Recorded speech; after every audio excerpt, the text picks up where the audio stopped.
Welcome to social दुनिया। नमस्कार दोस्तों, कैसे हैं आप सब।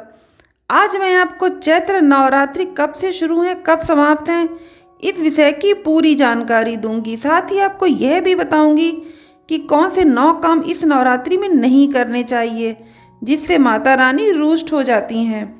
साल 2021 में चैत्र नवरात्रि का प्रारंभ 13 अप्रैल मंगलवार से होगा और समापन 22 अप्रैल गुरुवार को होगा। 13 अप्रैल के दिन नवरात्रि की प्रतिपदा तिथि है और इसी दिन कलश स्थापना भी की जाएगी। तो आइए सबसे पहले जानते हैं कि किस दिन पड़ रहा है, कौन सा दिन। 13 अप्रैल मंगलवार चैत्र नवरात्रि का प्रारंभ, माँ शैलपुत्री घट स्थापना तिथि। 14 अप्रैल बुधवार चैत्र नवरात्रि का दूसरा दिन, माँ ब्रह्मचारिणी पूजा। 15 अप्रैल गुरुवार चैत्र नवरात्रि का तीसरा दिन, माँ चंद्रघंटा की पूजा। 16 अप्रैल शुक्रवार चैत्र नवरात्रि का चौथा दिन, माँ कुष्ठमांडा की पूजा। 17 अप्रैल शनिवार चैत्र नवरात्रि का पांचवां दिन, माँ स्कंद माता की पूजा। 18 अप्रैल रविवार चैत्र नवरात्रि का छठा दिन, माँ कात्यायनी की पूजा।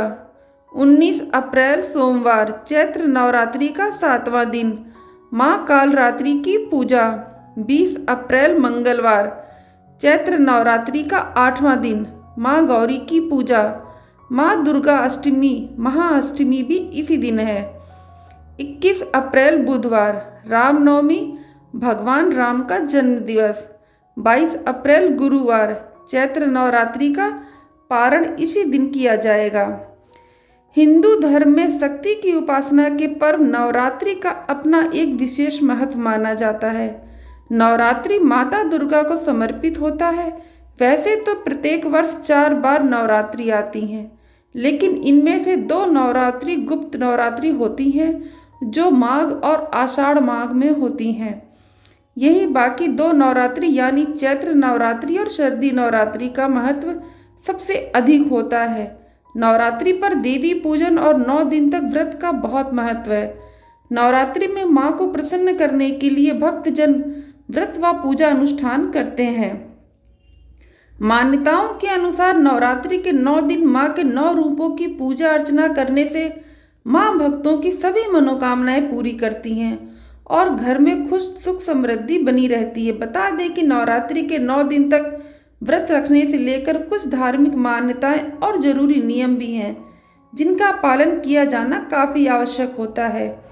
अगर इन नियमों का पालन करके व्रत रखा जाए तो भक्त की माता रानी की कृपा मिलती है और उनकी मनचाही इच्छा जल्दी पूरी हो जाती है। तो चलिए जानते हैं कि कौन से वो नियम हैं जिनका नवरात्र में ध्यान रखना काफ़ी ज़रूरी है। घर को अकेला नहीं छोड़ना चाहिए।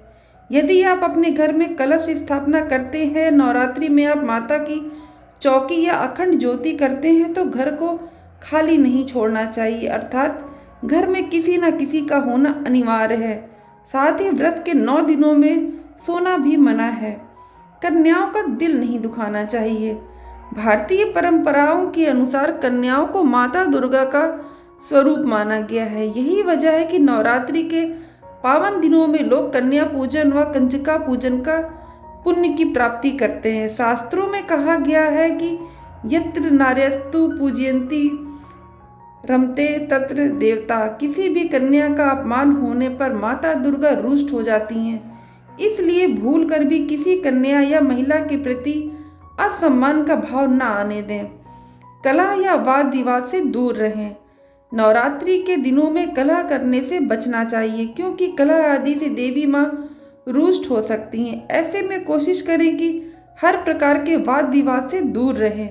श्री रामचरितमानस में भी ऐसा कहा गया है कि जहाँ सुमति तहाँ संपत्ति नाना, जहाँ कुमति तहाँ विपत्ति निदाना। अतः लड़ाई झगड़े वाले घर में लक्ष्मी नहीं ठहरती हैं।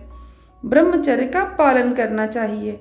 नवरात्रि के दौरान महिलाओं और पुरुष दोनों को ब्रह्मचर्य का पालन करना चाहिए। माँ की पूजा अर्चना साफ मन से करने से ही माता प्रसन्न होती हैं और अपने भक्तों की मनोकामना जल्दी पूरा करती हैं।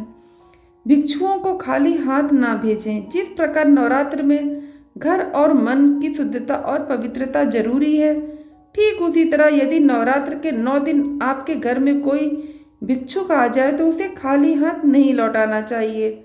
नवरात्र में इस बात का विशेष ध्यान रखें कि द्वार पर आए भिक्षुक या फिर जरूरतमंद व्यक्ति को अपने सामर्थ्य अनुसार कुछ ना कुछ दान अवश्य करें। ऐसा करने से माँ प्रसन्न होती हैं और भक्त की सभी मनोकामनाएं पूर्ण करती हैं। नाखून नहीं काटने चाहिए। नवरात्र में बाल, दाढ़ी, मूछ काटना तो वर्जित है ही, साथ ही इन दिनों में नाखून काटना भी शुभ नहीं माना जाता। इसलिए नवरात्र शुरू होने से पहले ही नाखून काट लें। सात्विक भोजन ही करना चाहिए। नवरात्र में सात्विकता का विशेष ख्याल रखना चाहिए। इन पावन दिनों में आपके आहार, व्यवहार और विचार में सात्विकता होना काफी जरूरी है। तभी नवरात्रि के व्रत का पूरा लाभ मिल सकेगा। नवरात्रि के दौरान सात्विक भोजन ही करना चाहिए। इन दिनों लहसुन, प्याज का सेवन भी नहीं करना चाहिए। दाढ़ी, मूछ व बाल न कटवाएं। नवरात्रि में व्रत रखने वाले व्यक्ति को दाढ़ी, मूछ और बाल नहीं कटवाने चाहिए। हाँ, लेकिन नवरात्र में बच्चों का मुंडन कराना शुभ माना जाता है। चमड़े की चीज़ों का इस्तेमाल नहीं करना चाहिए। यदि आप नवरात्र के 9 दिन व्रत रखते हैं तो बेल्ट, चप्पल, जूते, बैग जैसी चमड़े की चीज़ों का इस्तेमाल ना करें। इन दिनों चमड़े, लेदर की चीज़ों का इस्तेमाल करना वर्जित माना जाता है। दोस्तों, माता रानी के सभी के ऊपर कृपा बनाए रहें तो प्रेम से बोलो जय माता दी। वीडियो को ज़्यादा से ज़्यादा अपने दोस्तों और रिश्तेदारों में शेयर कीजिए। वीडियो को लाइक और चैनल को सब्सक्राइब जरूर करें। माता रानी के भक्त हैं तो कमेंट में जय माता दी लिखना मत भूलिए। खुश रहिए, प्रसन्न रहिए, अपना ख्याल रखिए। फिर मिलूंगी। जय माता दी।